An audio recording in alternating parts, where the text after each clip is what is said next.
भक्तों के जीवन में भारी विपत्तियों का सामना करना होता है। क्यों? पापियों को तो ऐसा नहीं देखा जाता जैसा भक्तों को विपत्ति, क्योंकि इनका आखिरी जन्म है, अनंत जन्मों का हिसाब पूरा करना है। इसीलिए लोग डर जाते हैं कि भक्त होते हुए इनको इतना कष्ट, इनकी इतनी विपत्ति, तो मेरे तो आचरण ही ऐसे नहीं, जब इनके भजन का प्रभाव इनको सुखी नहीं कर सकता तो मेरे को क्या सुखी करेगा। तो ये अज्ञान है। भक्त को जो सुख प्राप्त है और प्राप्त होगा वो त्रिकाल में किसी अन्य साधना वालों को भी प्राप्त नहीं होता। फिर विषयी पुरुषों की तो बात है, तुम उन्हें सुख समझ रहे हो। जो अच्छे से अच्छे पदार्थ खाने के बाद 6 घंटे के बाद मल बन जाता है, चाहे जितना सुंदर पेय हो, मूत्र बन जाता है। और ऐसे थैले में, ऐसे शरीर में राग करना, ऐसे शरीरों में सुख भोग करना कौन सी बुद्धिमानी है? कौन सा सुख है जो तुम्हें तृप्त कर पाया अब तक? महाभाग्यशाली जन है जो विवेक का आश्रय लेकर इस व्यवहार प्रपंच को करते हुए निरंतर भजन परायण। जब किसी भक्त का किसी परिवार में अवतार होता है, अवतरण होता है, जन्म होता है, तो वहां विध्वंस लीला प्रारंभ हो जाती, विनाश लीला। इससे प्रायः संसारिक लोग समझने लगते हैं बड़ा मंगल हुआ। जैसे गोस्वामी जी का प्रादुर्भाव हुआ तो प्रादुर्भाव होते ही मां पधार गए। मतलब इतना प्रबल कृपा वपु भक्त है कि प्रकट होते हुए इस माता को परम पद में, एक दिन के लिए भी अब मृत्यु लोक में नहीं रहना, तुमने मुझे जन्म दिया सीधे परम पद में। संसार क्या देखता है? जन्मते ही मां को खा गया। संसार का स्वरूप अलग है। दासी ने, पिता तो नफरत ही करने लगे थे गोस्वामी जी के। जब दासी ने धाय मां ने पाला, वो भी पधार गई। अब तो लोग तुलसीदास जी को देखना पसंद नहीं करते थे कि इतना भागी है कि जो इसे थोड़ा भी प्यार करे उसके यहां अमंगल हो जाता है। ज्यादा दिन सेवा नहीं करनी पड़ी, परम पद पहुंचा दिया धाय मां को भी। ऐसे ही जो इहलोक परलोक के सारे भोगों का प्रभु में समर्पण कर देते हैं तो उनके ऊपर ऐसी विशुद्ध कृपा होती कि बिना साधन के पूरे का पूरा परिवार परम पद का अधिकारी हो जाता है। भगवान के भक्तों का जिस कुल में प्रादुर्भाव होता है, वो कुल, वो ग्राम, वो नगर, वो देश परम पूजनीय हो जाता है। नाम प्रसंग कहे तू प्रदेश, जहां या धर्म धन्य सो देश, धन्य सो कुल जे जन्म भयो, धन्य सो तात, धन्य सो माए। माता पिता कुल परिवार 21 पीढ़ियां तर जाती है यदि भगवान का महाभागवत कोई भक्त पैदा हो जाए। महाप्रभु चैतन्य देव जब ईश्वरपुरी जी के गांव से गुजरे, पता चला यह ईश्वरपुरी जी का गांव है, उनके शरणागत मंत्रदाता गुरु ईश्वरपुरी जी। तो उस गांव की परिक्रमा करके रज में लौट रहे थे और कहते जा रहे थे कि इस गांव का कुत्ता भी हमारे लिए भगवान के समान पूजनीय, क्योंकि मेरे गुरुदेव का प्रादुर्भाव इस नगर में हुआ और वहां के लोगों की चरण लेकर के माथे पे धारण करते। श्री भगवान स्वयं कह रहे हैं, यस्य तुष्टो रहम पार्थ वित्तम तस्य हराम्यहम, करोमि बंधु विच्छेदम सच कष्टेन जीवति। हे अर्जुन, मैं जिस पर बहुत प्रसन्न होता हूं, आप अपने ऊपर भगवान को बहुत प्रसन्न करना चाहते हैं? बहुत प्रसन्न करने में ये है, देख लो। कह रहे हैं जिस पर मैं बहुत प्रसन्न होता हूं, सबसे पहले उसका ऐश्वर्य नष्ट करता हूं। फिर क्या करता हूं? फिर बंधु बांधवों का। फिर क्या करता हूं? असाध्य रोग उसके शरीर में। बोले महाराज ये तुम प्रसन्न हुए हो कि पूरे के पूरे नाराज हो गए हो? बोले यही मेरी प्रसन्नता है। क्या? माया का नाश। अब एकमात्र भरोसा केवल भगवान का, दूसरा कोई नहीं। जितनी श्वासें रहेंगी भयंकर कष्ट मैं उसको व्यतीत करने के लिए दूंगा। ये दंड नहीं है, ये पुरस्कार है। अनंत जन्मों का हिसाब बराबर करके कहीं इसकी वृत्ति मेरे से हट न जाए, ऐसे घेरे में डाल के अखंड चिंतन करवा के सजयति जयति जग उच्चरे। कह रहे हैं अब मैं वर्णन करता हूं श्याम सुंदर जिस पर कृपा करते हैं उस पर कैसा बर्ताव करते हैं। बोले सबसे पहले उसके विषय भोगों का नाश कर देते हैं।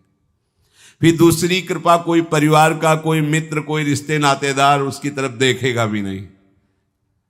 फिर ऐसा दुख प्रदान करते हैं कि केवल एक भरोसा रह जाता है, एक भरोसो, एक बल, एक आस विश्वास, बस नाथ आपके सिवा अब हमारा कोई नहीं। बस वहीं से जो चमत्कार प्रकट होता है, त्रिभुवन में कोई उसकी समानता नहीं कर सकता जिस पर ठाकुर की कृपा है। पर इस कृपा को हजम करने के लिए इसीलिए संत संग किया जाता है कि पहले से वो तैयार कर देते हैं। कोई भी कितना भी निर्दयी हो, अंदर से वो भले जल रहा है द्वेष के कारण, पर कहीं ना कहीं ये द्वेष आंतरिक राग का सूचक हो। वो भी भक्त को प्यार करता है, पर भक्ति ना होने के कारण वही उसका राग द्वेष में बदल जाता है। कोई भी हो, अंदर से जब भक्त के प्रति जलन पैदा करता है तो उसमें मूल होता है भक्त की महिमा, भक्त का महत्व, पर उसे ना प्राप्त, जैसे कहते हैं कि वो अंगूर खट्टे हैं और हट नहीं प्राप्त कर पाए तो अंगूर खट्टे हैं। बकाया महत्व सब के अंदर होता है, दुष्ट से भी दुष्ट के अंदर भगवान के भक्तों का महत्व होता है, क्योंकि सबके हृदय में भगवान विराजमान है। तो जो भगवान का भक्त है उससे द्रोह करने वाले को भी परम मंगल ही देते हैं भक्त। पर भक्ति में अनन्यता की आवश्यकता है। प्रारंभ इहलोक परलोक के सारे सुखों को भगवान के चरणों में समर्पित करके किसी व्यक्ति, वस्तु, स्थान का आश्रय नहीं होना चाहिए। कैसे जानोगे कि आपके हृदय में किसी व्यक्ति, वस्तु, स्थान का आश्रय है या प्रभु का? क्योंकि जो इस तरह से निकल पड़े उनकी तो बात अलग है, लेकिन जो घर में रह रहे हैं, राज परिवार में रह रहे हैं या सुख भोग में रह रहे हैं, वो कैसे जानेंगे कि हमारा आश्रय भगवान का है कि नहीं? जब आपको कोई विपत्ति पड़े तो उसी समय देखो आपका मन किधर गया। किसी फोन नंबर पर, किसी व्यक्ति के संबंध के लिए या किसी बल पर गया तो आश्रय भगवान का भी नहीं है। यदि सीधे भगवान पर गया, सीधे कहीं नहीं गया, सीधे भगवान पर, आश्रय भगवान। कोई सुख सम्मान हर्षोल्लास की बात आई तो अपने गुण पर गया, अपनी महिमा पर गया या भगवान की कृपा पर गया? अगर सीधे भगवान की कृपा पर गया कि ये तो हमारे प्रियाजू की कृपा से है, मुझ अधम के ऐसे भाग्य कहां, ये तो मेरी लाडली जू की कृपा। कोई विपत्ति आई, कोई परेशानी के बाद लाडली जो है ना, बस बड़े से बड़े सुख में और बड़े से बड़े दुख में, दोनों में हमारी चित्त की वृत्ति आराध्य देव की तरफ जा रही है, तो जान लो आपका भगवद आश्रय। और भगवद आश्रय है तो ये ऐसी चमत्कारमयी वृत्ति है कि इससे बड़ा कोई साधन नहीं। प्रायः इसका परिचय नहीं प्राप्त हो पाता। मदाश्रया एक दिन बोले भी थे, बहुत अमृतमय शब्द है ये, बड़ी कृपा, पढ़ सब जाएंगे, पर मदाश्रया की स्थिति ये केवल कृपा पात्र को ही प्राप्त होती है। बिल्कुल महाप्रभु इसी का संकेत कर रहे हैं। दूरादपास स्वजनान सुखमर्थ कोटिम, सर्वेषु शब्द है, सर्वेषु साधनवरेषु चिरम निराशा। तो अब क्या हुआ? केवल गोरे चरणारविंद का आश्रय। तो बोले बरसंत में वो सहजाद्भुत, सहज शब्द है, साधन शब्द नहीं। साधन के लिए तो कहा सर्वेषु साधन वरेश, जो श्रेष्ठ श्रेष्ठ सब साधन है उनका आश्रय नहीं। आश्रय किसका? भोरी गोरी किशोरी के चरणारविंद का, राधा नाम का आश्रय। तो क्या होगा? बोले इतने मात्र से ही बरसंत में उस सहजाद्भुत सौख्य धाराम श्री राधिका चरण रेणु महम स्मरामी, इसी से प्रियाजू की प्रेम वर्षा आपके हृदय में हो जाएगी। हमें केवल आश्रय पर ध्यान देना है। आश्रय, यदि हम प्रभु को भूल गए तो आश्रय कैसा? यदि हम किसी की तरफ ऐसी वृत्ति रखी कि ये कभी काम आएगा तो आश्रय कैसा? बस ध्यान रखना है, अगर आप आश्रित हैं तो परम पद आपकी जेब में है, मान लो। बहुत गूढ़ दोहा है ये हरिराम व्यास जी का, काहू के बल भजन को काहू के आचार, व्यास भरोसे कुंवर के सोवत पाओ, भरोसो दृढ़ इन चरणन केरो।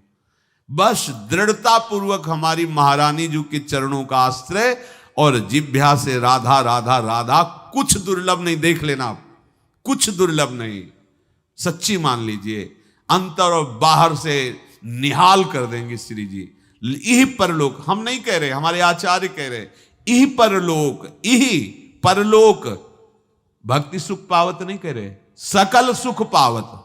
शब्द को पकड़िए, तुम यही तो चाहते हो ना कि सारे सुख मुझे मिले।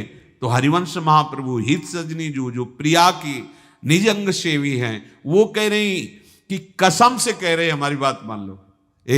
कसम से सब कब बोला जाता है? जब लगता है पता नहीं है विश्वास करे कि ना करे, तभी नहीं कहा। मेरी सौ का मतलब जानते हो, यही कसम से कह रहे हैं, अगर हमारी बात मान लो ना, ई परलोक सकल सुख पावत, मेरी सौ भैया कृष्ण गुण संचु।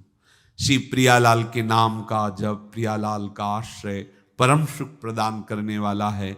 चाहे जैसी विपत्ति आवे, चाहे जितना विरोध हो, चाहे जैसा दुख हो, घबराना नहीं। ये दुख विपत्ति ही हमारे प्रभु का साक्षात्कार कराने के लिए भेजी गई है। पक्का मानना, ये विपत्ति दुख आ रहा है, मानो प्रभु आने वाले हैं। जैसे अरुणोदय होता है तो पता चलता सूर्योदय होने वाला है, ऐसे जिस भक्त के जीवन में दुख विपत्तियां घेरने लगे तो जान लेना भगवत साक्षात्कार होने वाला है। प्रायः बड़े बड़े महाभागवतों के जीवन में जब भगवत साक्षात्कार का समय आया तब, देखो प्रताप राय जी का चरित्र सुनाया था एक बार कि उनको छल से लोगों ने फंसाकर जेल भेज दिया। जेल में वो इस बात से दुखी थे कि ठाकुर सेवा करने को नहीं मिल रही, मेरे ठाकुर जी ऐसे भूखे। तो वो प्रभु से रो के कह रहे थे कि प्रभु मुझे ये सब अपमान और ये जितना बंधन मिला इसका दुख नहीं, हमें दुख इस बात का है कि आपकी सेवा नहीं। उसी समय प्रियालाल जेल में ही उनको साक्षात्कार। तो ये विपत्ति, ये अपमान, ये दुख हमारा साथी है जो हमें प्रभु से मिलाएगा। हमें घबराना नहीं है, उबना नहीं है, एकमात्र भगवद आश्रय और भगवत चिंतन। श्री राधा वल्लभ लाल की।